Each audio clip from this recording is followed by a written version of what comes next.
आइए, तो यहाँ पे फर्स्ट क्वेश्चन अगर आप देख रहे होंगे स्क्रीन पे, तो क्या है, he was very of failure didn't he. ठीक, अब यहाँ पे सबसे पहले क्वेश्चन पढ़ने के बाद दिमाग में ख्याल आता है, ये जो इस तरह का स्टेटमेंट जो लिखा जाता है, ठीक है, एक पॉजिटिव स्टेटमेंट होता है और उसके साथ एक नेगेटिव स्टेटमेंट आता है, इसे हम कहते हैं क्वेश्चन टैग। ठीक है, इस तरह के सेंटेंस को क्या कहते हैं, क्वेश्चन टैग, है ना। तो क्वेश्चन टैग का जो रूल होता है आपको समझना होगा। हालांकि अगर अभी तो इस वीडियो में पूरे क्वेश्चन टैग का रूल नहीं समझा पाऊँगा क्योंकि थोड़े से वो लंबे हो जाएंगे। फिलहाल आप इतना जान रखिए, अगर सेंटेंस पॉजिटिव हो, ठीक है, अगर पॉजिटिव हो तो क्वेश्चन टैग कैसा बनता है, निगेटिव। ठीक, अगर सेंटेंस निगेटिव हो तो जो क्वेश्चन टैग बनता है वो बनता है पॉजिटिव। ठीक है, बस इतना बात ध्यान रखिएगा। अब आते हैं एक इम्पॉर्टेंट चीज़। अब यहाँ पे he was very of failure didn't he, यहाँ तो सही भाई कि हमने इस सेंटेंस को देखा, ये तो पॉजिटिव है और हमें यहाँ चाहिए निगेटिव, ये सही है। बट आप ध्यान रखिए, यहाँ पे लिखा हुआ वॉज, आपका जो यहाँ पे वर्ब है वो है वॉज, तो वॉज जो है वही यहाँ पे निगेटिव जो स्टेटमेंट यहाँ पे क्वेश्चन टैग जो इसका बनेगा वो वॉज के साथ बनेगा, ना कि डिड के साथ। तो वॉज के साथ जो बनेगा इसका वॉज नॉट को कॉन्ट्रैक्ट करेंगे यहाँ पे, और जो इसका सब्जेक्ट यहाँ पे जो सब्जेक्ट रहेगा उसी के अकॉर्डिंग यहाँ पे लिखाएगा। अगर यहाँ पे अगर किसी का नाम होता राम श्याम तो उसके अकॉर्डिंग वहाँ पे ही शी आप कर सकते थे, है ना। तो ध्यान रखिएगा। तो फर्स्ट क्वेश्चन का जो आंसर होगा वो होगा बी नंबर ऑप्शन होगी, वॉजंट ही। ठीक, और लास्ट में यहाँ पे क्वेश्चन मार्क का साइन जरूर लगाएंगे। ठीक है, तो फर्स्ट क्वेश्चन आपने फर्स्ट रूल सीखा।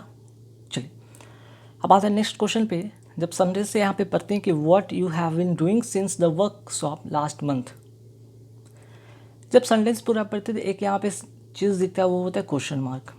अगर क्वेश्चन मार्क है तो सेंटेंस क्वेश्चन मार्क वाला बनेगा।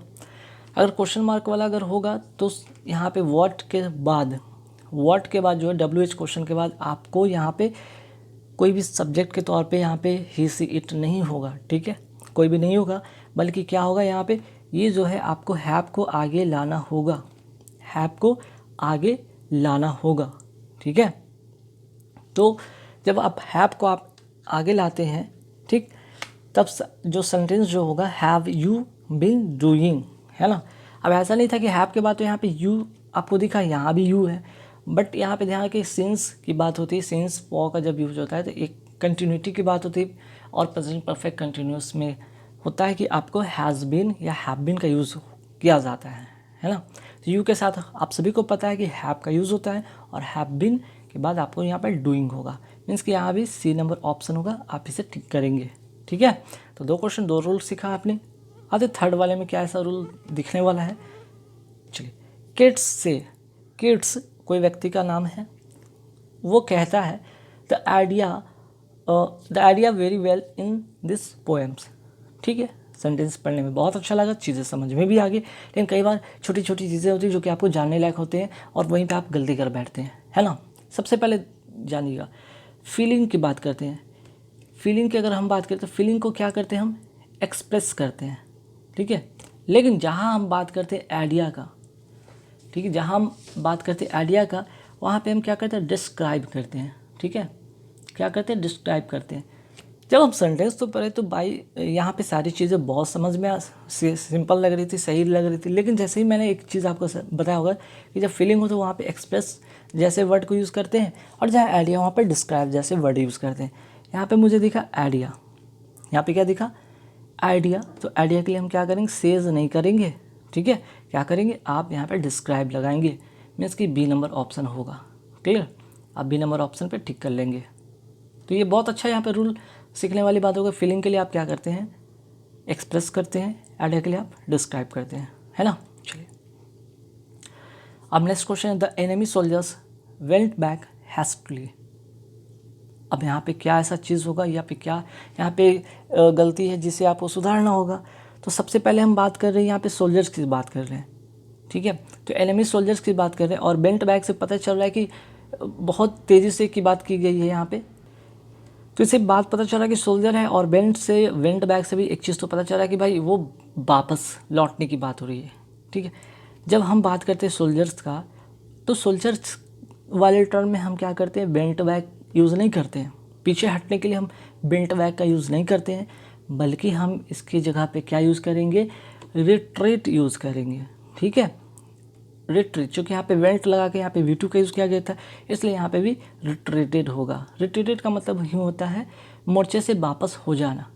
ठीक है, मोर्चे से जो मोर्चा संभाल रखे थे सोल्जर, जो एनिमी सोल्जर हैं, वो मोर्चे से क्या होते हैं, वहाँ से वापस आ जाते हैं। मोर्चे से वापस आ जाना, आना या हो जाना, वापस आना या हो जाना। लेकिन यहाँ पे एक और वर्ड दिखता है, रिट्रेंच। रिट्रेंच का मतलब होता है कटौती करना। ठीक है, ये इसका आंसर नहीं होगा, बल्कि आंसर जो है इसका ये है, बी नंबर ऑप्शन इसका आंसर है। तो ध्यान रखिए, जब भी सोल्जर से ऐसे वर्ड आपको दिखे तो सोल्जर्स हमेशा, अगर बात करें अपने मोर्चे से वापस आने की बात होती है, वहाँ पर रिट्रीट की बात की जाती है। क्लियर, चलिए अब आते हैं फटाफट नेक्स्ट क्वेश्चन पे। नेक्स्ट क्वेश्चन है बहुत इंपॉर्टेंट, बहुत ही रूल बेस्ट रहता है ये क्वेश्चन। जब भी यहाँ पे नो सुनर दिखे, ठीक है, नो सुनर जैसे ही दिखे, आपका जो कंजंक्शन जब बनेगा, ठीक है, जो कंजंक्शन बनेगा वो क्या बनेगा भाई, सीधे सीधे आप जाने दैन बनता है। ठीक है, एंड नहीं होता है। जब भी नो सुनर रहे और इसके साथ जब कंजंक्शन यूज़ की बात करते हैं तो नो सुनर के साथ दैन का यूज़ करते हैं। ठीक है, कई बार मैंने प्रीवियस ईयर कई ऐसे बहुत सारे ऐसे मैंने वीडियो बनाए थे जिसमें कि आपको इससे रिलेटेड रूल आपको सिखाया था, no sooner dot dot dot than का यूज़ करते हैं, है ना।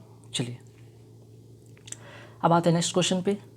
नेक्स्ट क्वेश्चन है, we have already disposed our old house. ठीक, अब यहाँ पे देखिए डिस्पोज के साथ यहाँ पे कहा गया कि ओडा वाले ऑफ यूज़ करें, ऑफ यूज़ करें या ऑट यूज़ करें। समझने वाली बात है कि we have already dispose our old house. Old house को यहाँ पे क्या कर रहे हैं हम लोग, ओल्ड हाउस से यहाँ पे छुटकारा पाने की बात की गई है।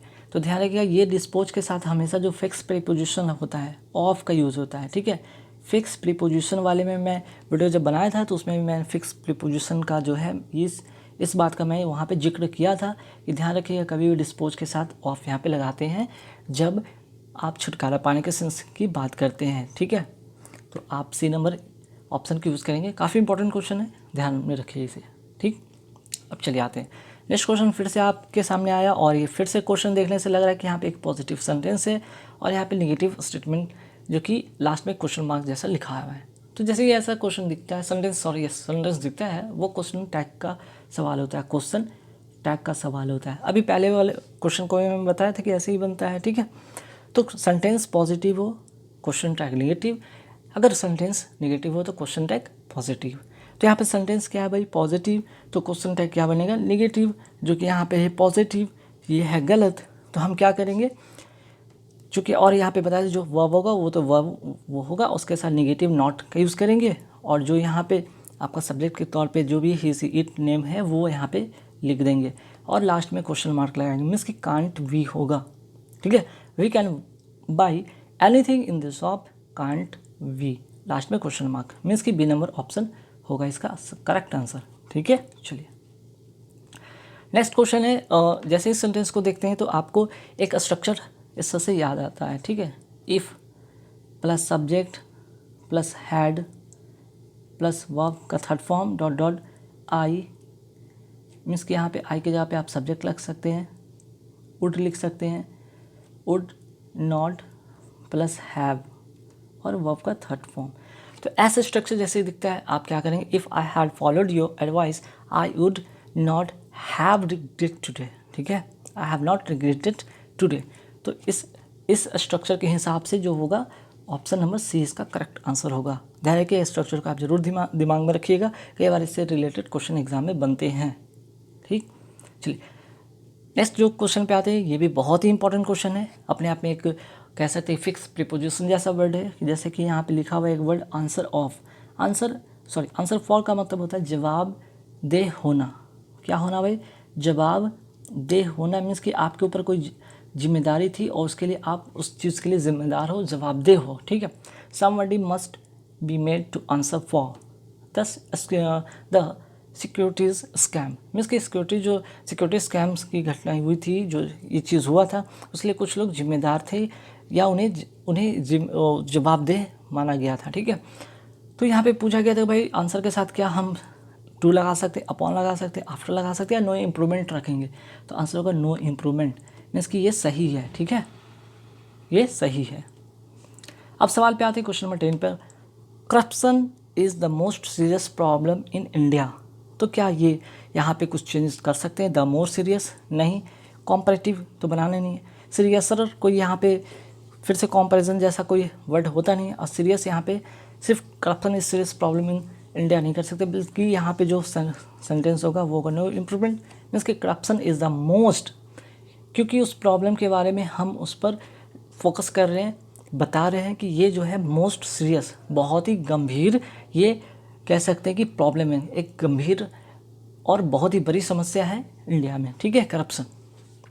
चलिए, तो गाइस यहाँ पे 10 जो क्वेश्चन थे जो कि सेंटेंस इम्प्रूवमेंट बेस्ड हैं। ठीक है, सेंटेंस इम्प्रूवमेंट बेस्ड थे। तो ऐसे